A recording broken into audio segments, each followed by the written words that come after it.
Next up will be our keynote panel for today. I hope you're all excited. And to moderate the panel and introduce our panelists is Latrice Lyle. She is the school founder of Thrive Academy and a current master's candidate in the school leadership program. She's also the president of our Black Student Union and a school inclusion fellow at Buckingham Brown and Nichols. Please welcome our moderator, Latrice Lyle.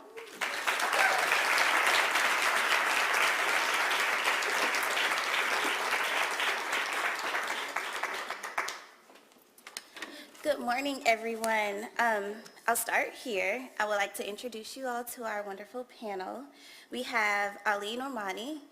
Originally from Pakistan, Ali Nomani immigrated to Houston, Texas with his father and brothers shortly after 9/11. Unable to fully navigate this very different and challenging life without any guidance or mentors, he and his brother both dropped out of school. It would be 10 more years before he could muster the resolve to complete his undergraduate degree. After completing his master's in school leadership from Harvard, Ali joined the Community Charter School of Cambridge as the high school principal. Let's welcome Nomani.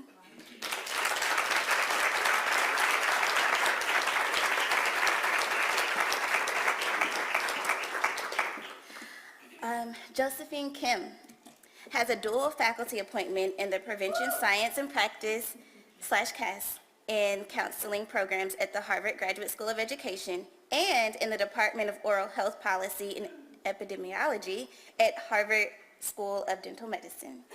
She is also on faculty at the Center for Cross-Cultural Student Emotional Wellness at Massachusetts General Hospital. She is a licensed mental health counselor and a national certified counselor whose clinical skills and experience span many contexts, including residential facilities, community agencies, and public and private schools. Let's welcome Dr. Jo Kim.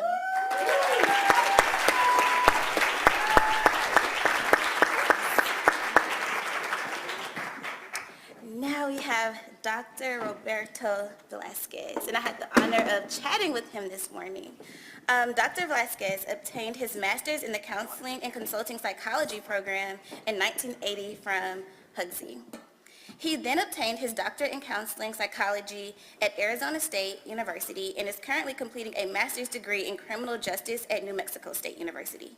He retired from San Diego State University after teaching there for 21 years in counseling and psychology. He has published over 70 articles and book chapters focusing on many issues related to Chicanos, people of color, and immigrants and refugees. Let's welcome Dr. Valesquez.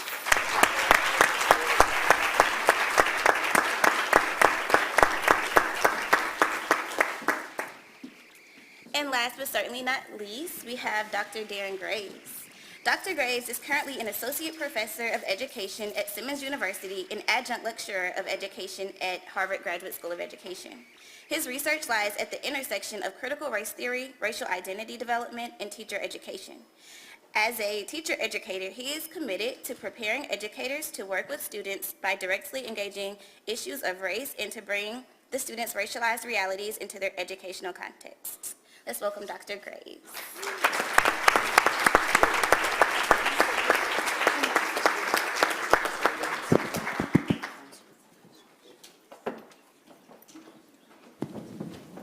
How do we turn this on? Or is it on? It is on. Yes, it's on. Okay, yeah. Hot mic. Hot. Oh. People getting in trouble for that. Ooh, that's right. Okay, so we can get started. The first question, and I think it's really important and relative to our theme this year. Please talk about an educational space or experience in which you felt at home or welcome.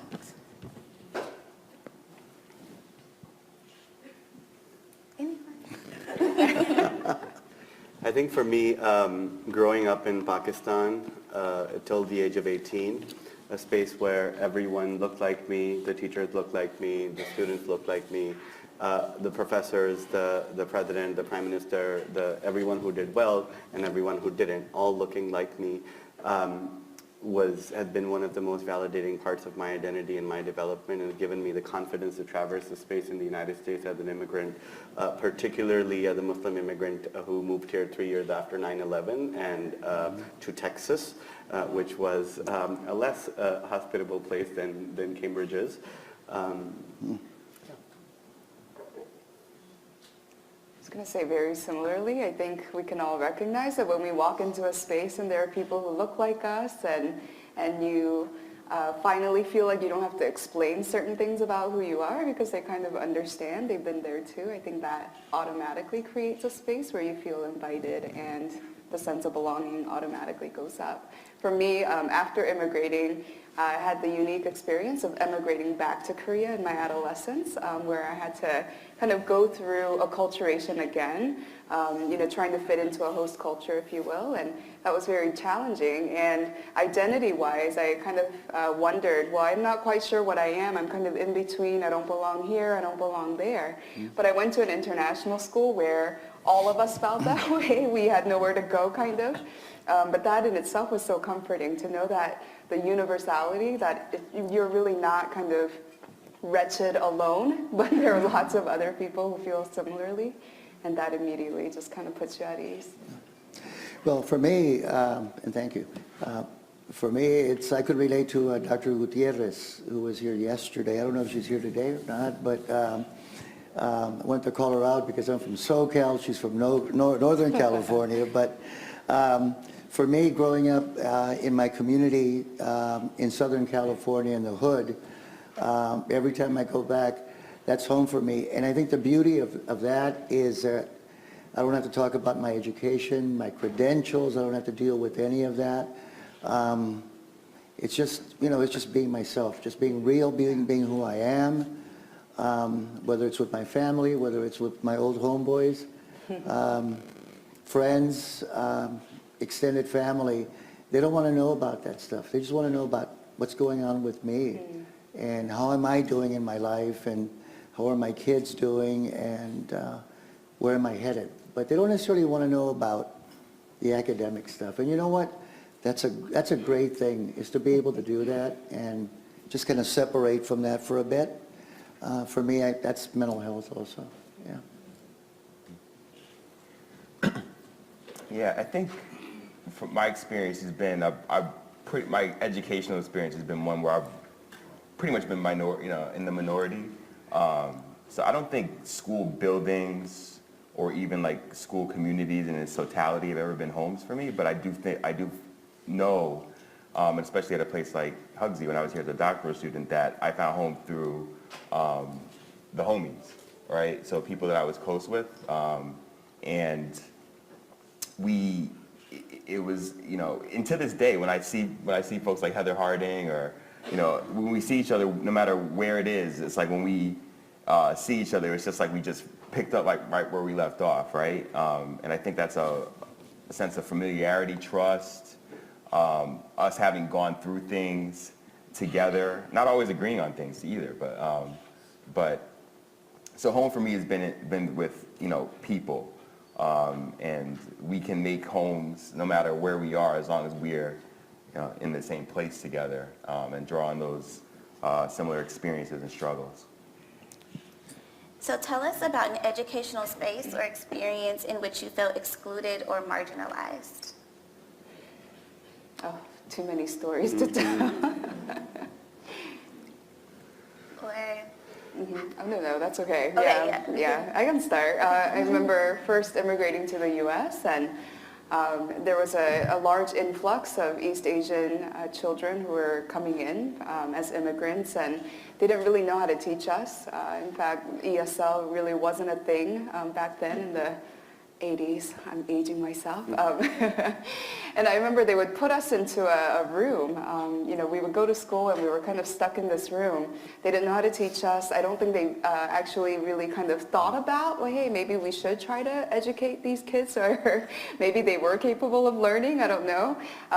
So we were basically in this room and we did what required no language, which was kind of artwork. We drew a lot, painted a lot, and I remember going home saying to my parents, I love American schools, you just draw all day. But what was so shocking was a few weeks later, we actually got a report card, and everything on it was an F. English, F. Science, F. Social studies, F. I remember getting an A+ in art, and that was it.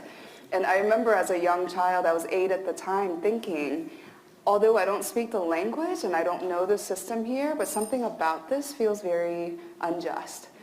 Because I was never given the opportunity to learn. Nobody ever kind of invested the time or the energy to teach us. And really, that goes back to your right of, every child has a right to learn. Every child has, and if you think about kind of the learning curve of a child, when you're that young, you're soaking things in. So when you're wasting a child's 1 month or 2 months or a year, that's pretty significant because that really is a formative type of, stage in your development where you're taking so much in. And I still look back thinking, wow, not only did they not take the time or the energy to teach us, but really what does that say about how they viewed me as a person, right? Having no rights, basically. One thing that I want to share is having been on faculty search committees at the university. For those of you especially who are interested in academia, when I was at San Diego State, and one reason why I ended up eventually leaving the university was I was on a faculty of 45, it's a huge psychology department at San Diego State, still is. When I was there, I was the only person of color. And the battles to bring diversity under the faculty were incredible. And maybe looking back, I don't know if it was the right thing to have walked away, but it was exhausting, fighting and fighting and fighting with faculty to bring in diversity. I'll never forget. For one thing, applicants, people of color, their work is minimized. The research is minimized. It's not seen as important. I remember we had an applicant, very famous African-American researcher in anxiety disorders, and I remember the search committee saying that we didn't want to bring him to San Diego State because what if he didn't make it there? Then we wouldn't want to be responsible for his failure, which was crazy. And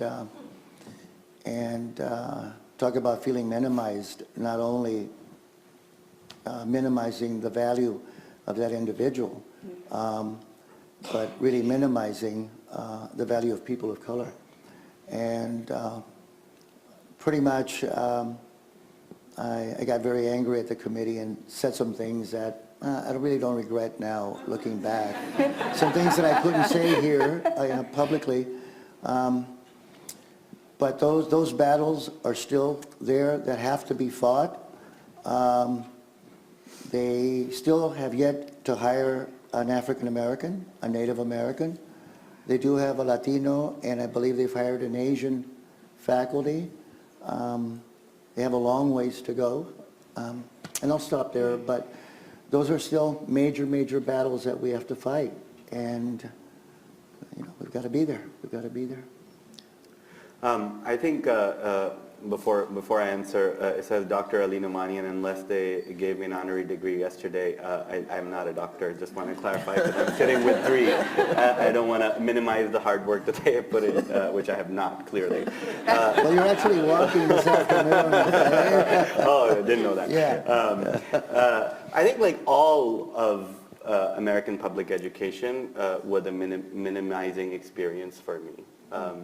There are assumptions on which American public education are based that do not include the experience of a wide range of people that we represent in this country. There is not a acknowledgement that for black people in this country, it has been illegal to read and write up until 3 generations ago.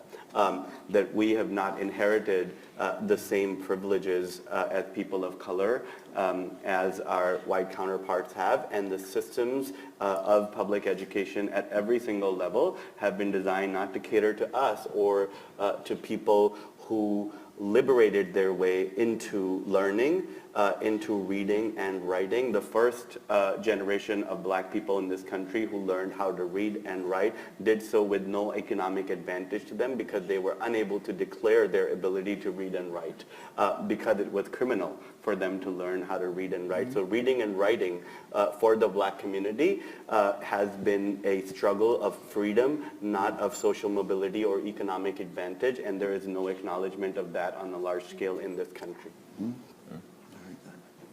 Amen. Can I build on that? Yes. I think it's for those reasons that I don't think I've really been interested in making educational spaces a home, right? If anyone's ever been to my office at Simmons, it looks kind of like sort of like a demilitarized zone. There's just kind of like stuff. There's not a lot of stuff on the wall. It's not decorated. I have no interest in like living there. It's not a place that's really designed for me. There are places that are accommodating me or desegregated for me. But so in that regard, I wouldn't want any of those, whether it's a school, a K-12 school, whether it's a university, for that to be a home. It could be a platform. It could be a home base to do things, a lot of things. But I don't want people getting too comfortable within institutions that aren't designed to really help us in the first place, that we have to fight with to help our communities. So I'm more interested in using those spaces as platforms to do hopefully useful work, but not a place to, if we're thinking about homes as places to live and to get comfortable, I'm not interested in that. So building from that, throughout your school and career trajectories, what changes have you witnessed or been a part of that made educational and social justice spaces a more welcoming home for diverse students? I'll start here. I mean, I guess I have to put in the AOCC plug, right? So I feel, there's very, I brag about very, very few things that I've been a part of or accomplished in life, but this is the one thing I will, because to me, as a when I say founder, I feel weird because people are like, "You're a founder." I feel like I'm some sort of like person on like a. You're a founder? Yeah, right. like I'm supposed to be gone, right? But it wasn't that long ago. But to see, so we had our reasons for trying to create this space and this conference. To see it have a life of its own is amazing. It speaks to the ways in which the need is still there, all these years later. But it's so inspiring to see, the ways in which this becomes like a homecoming, right? And I'm sort of here for calling it like Hugsy Homecoming color or something like that. Yeah, but this the ways in which we sit in this room. I've sat in this room in a lot of different capacities. Or Elliot Lyman upstairs with all the crazy portraits on the wall. Am I allowed to say that? I don't know. I know I'm on faculty here, but I don't know. But that are really, most of the time spaces that scream out like, this is not your space, right? And so my favorite part about AOCC is just the way we inhabit the space, both, physically, but then, in all the other ways, transforms the space. And it becomes and so now this is our space right now. And so that gives me hope and it fuels me. And it's interesting that you mentioned the Elliot Lyman room. If you haven't been there, it's right above us over on that side. So one of the sort of most validating experience for me in education was being here at Harvard in the school leadership program, which intentionally recruited about 50% leaders or developing leaders of color, in which Dr. Lee Title is there, who has been instrumental in making that happen. That was where sort of I was able to identify and sort of learn what are the experiences that I had been going through and develop the nomenclature to attach to my feelings for the first time. You know, I could not figure out I was a really good student, but why do I keep dropping out of college? Why do I have to be 27 and graduate from a university that is an extension of a community college next to the holding jail in downtown Houston? Why is this happening? So I realized that here in Hugsy, but even every time I go to the Elliott Lyman room, I feel like I don't belong there because the pictures on the wall, the furniture, everything is intimidating about a space like that. For somebody like me, it threatens who I am. Every time I walk into a space like that, and those spaces still exist here, and we got a lot of work to do.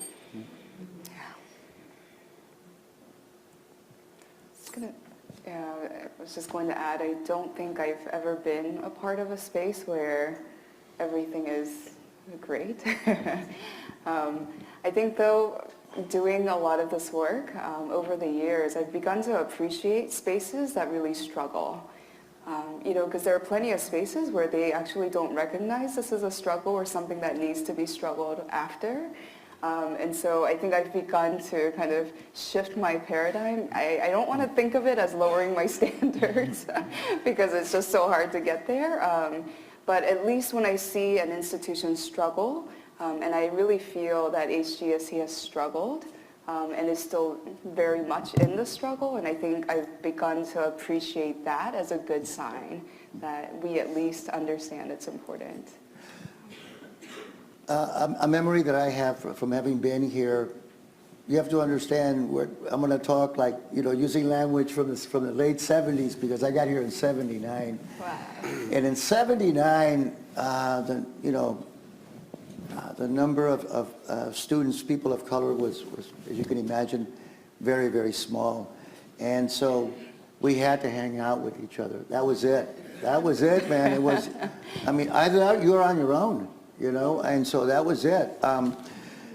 One other memory that I have is at that time there was, he's now retired professor, Raul Ruiz, who founded the La Raza Party in Southern California back in the 70s. And Raul was doing his doctorate here at that time in the School of Education.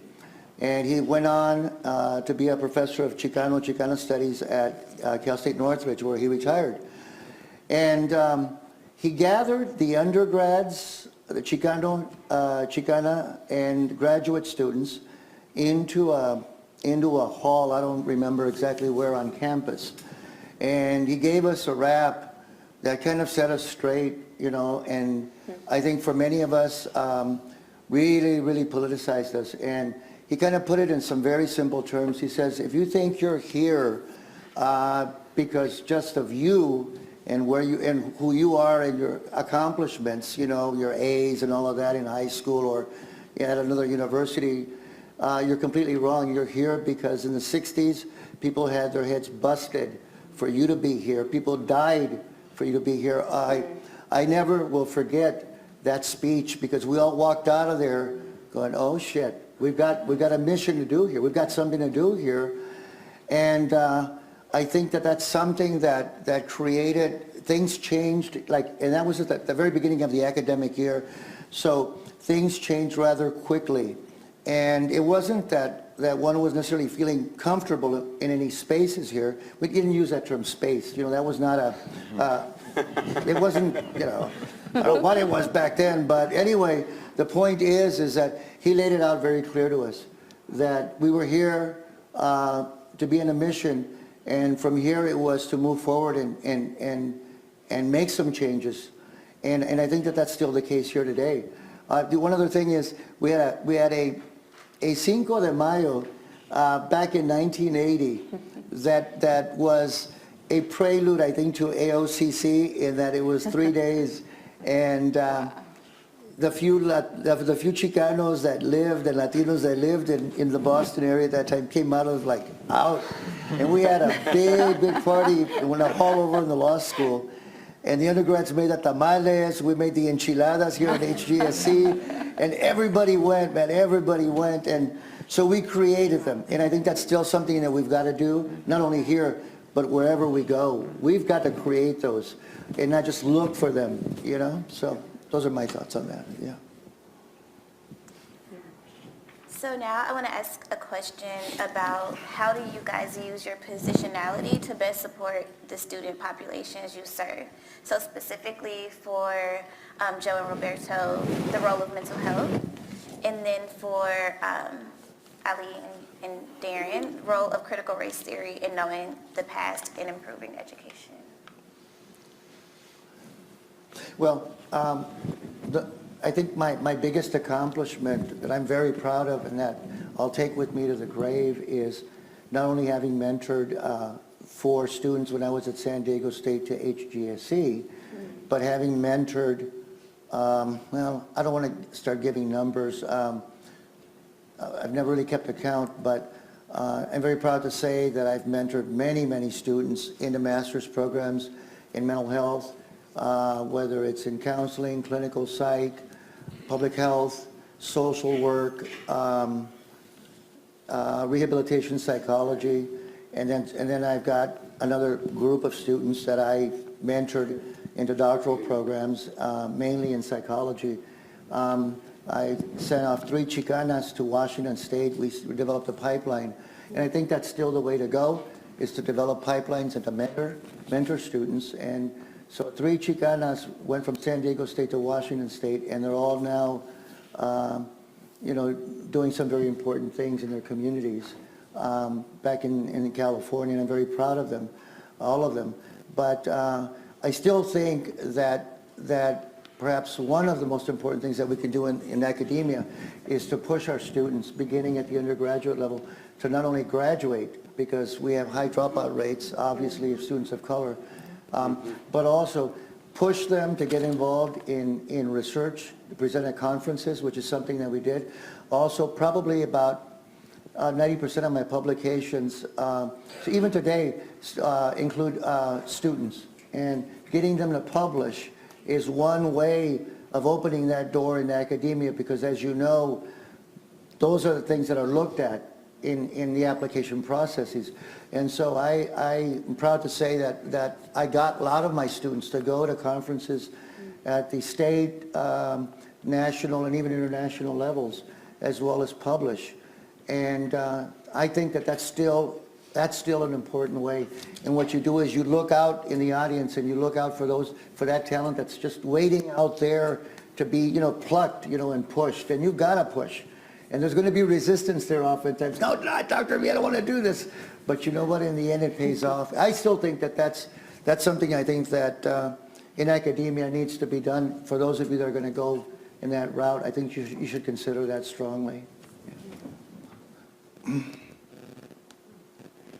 I think for me, it's about showing up.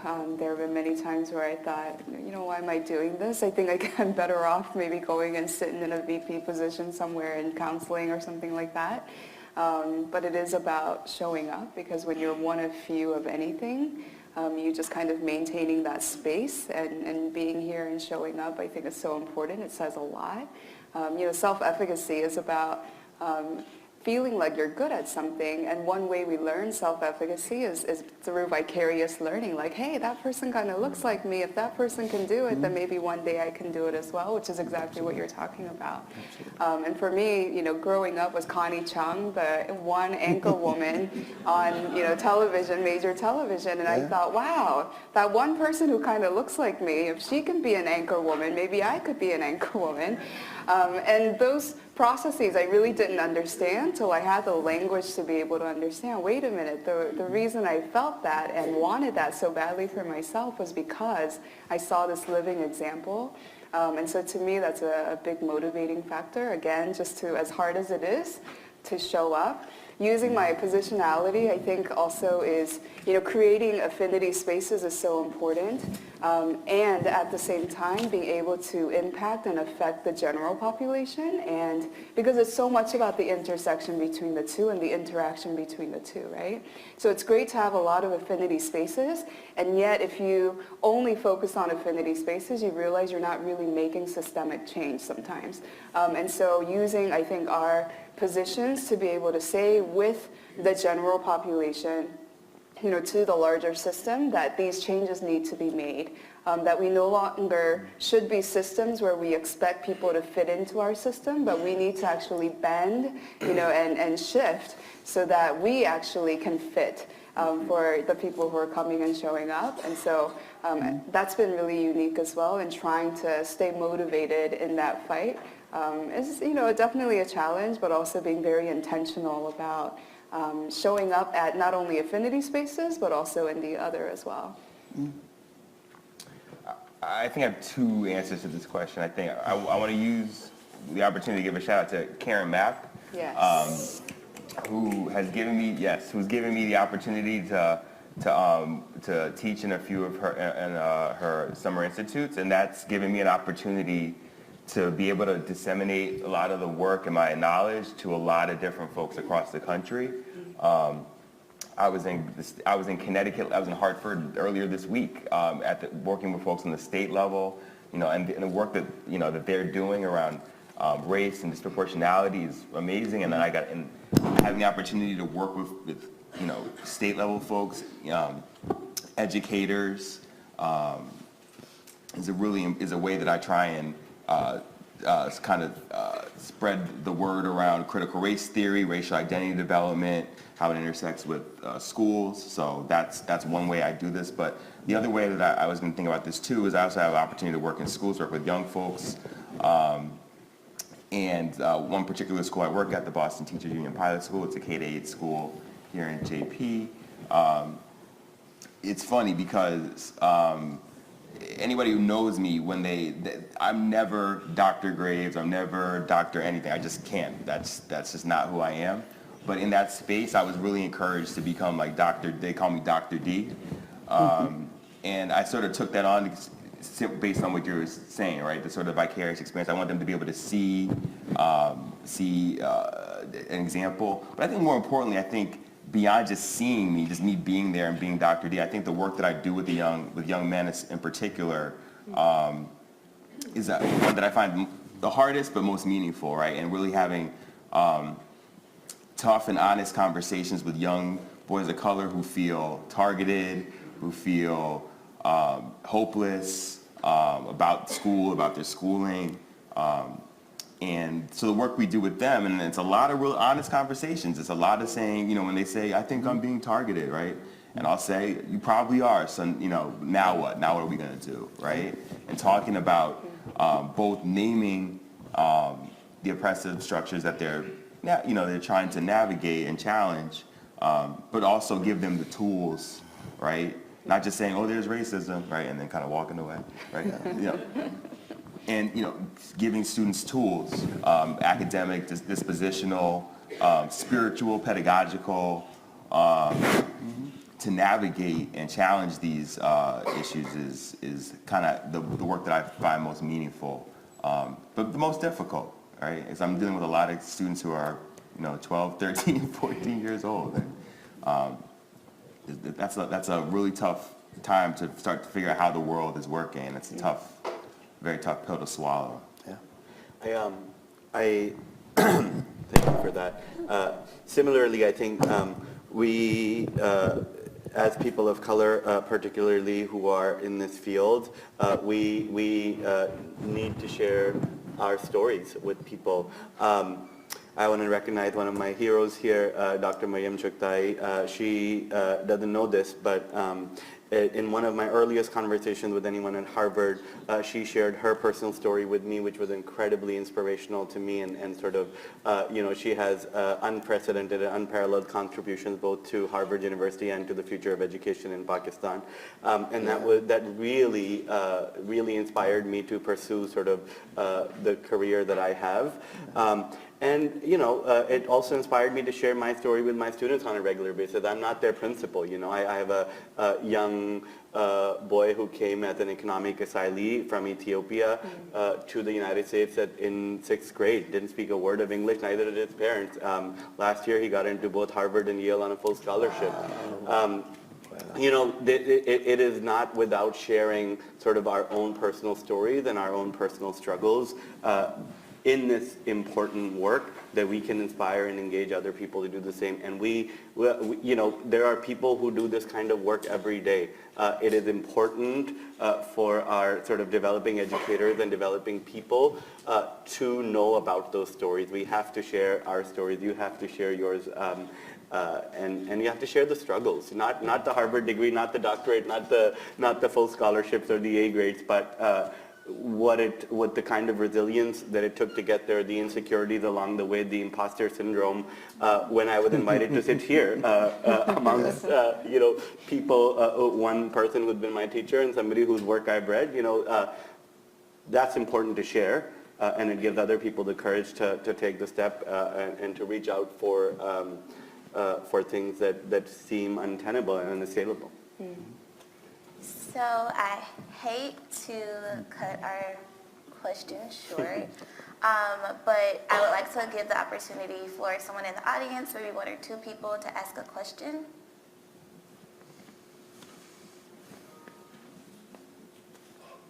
If not, I have more questions. Oh, okay.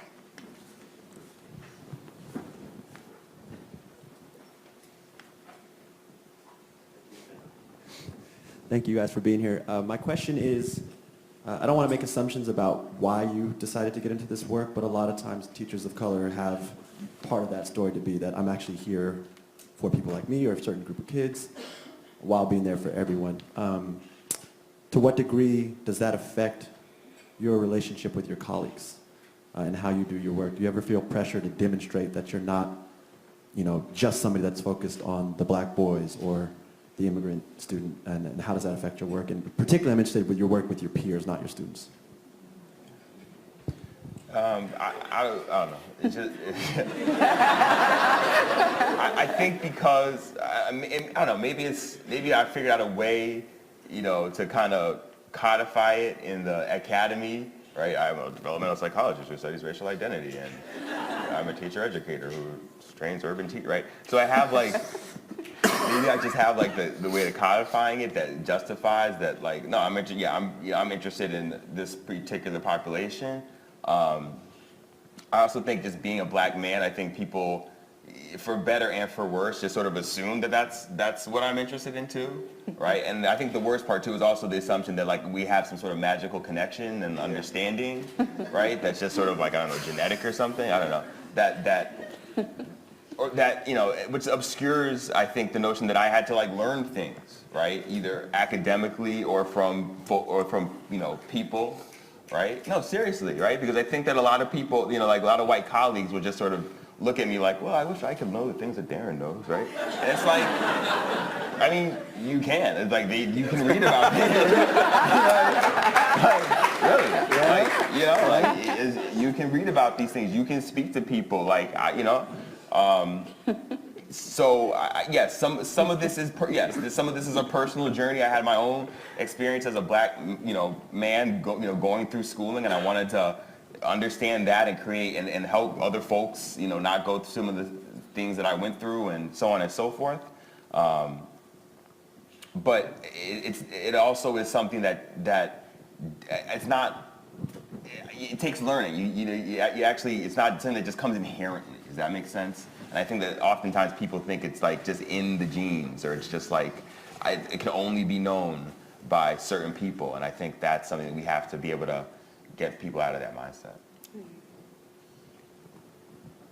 I think I'm also worried about being pigeonholed into the person that's always making this noise. And I am incredibly aggressive.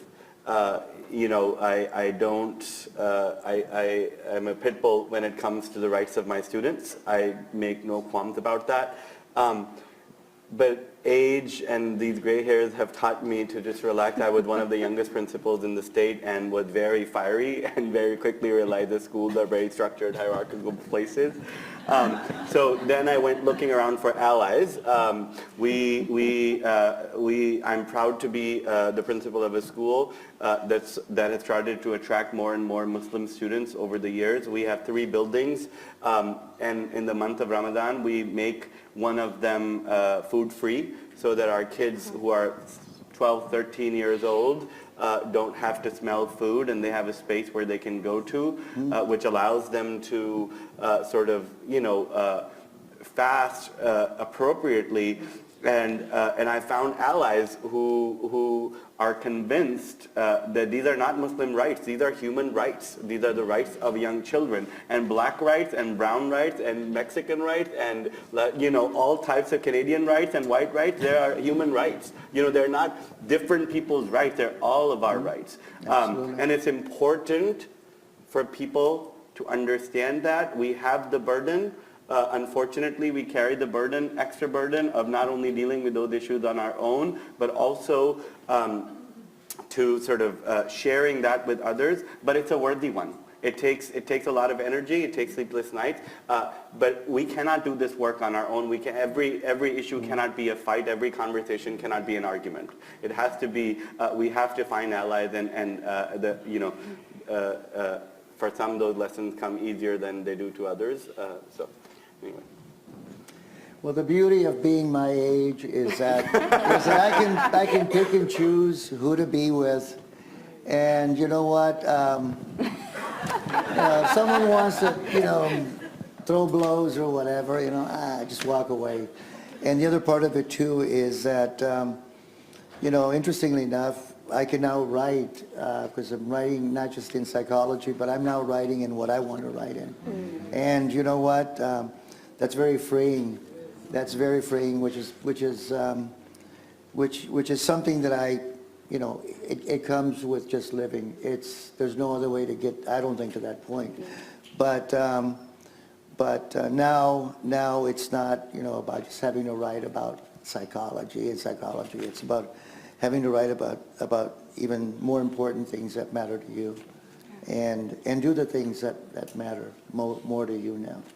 And I think that's the beauty, I think, of life as well. Yeah.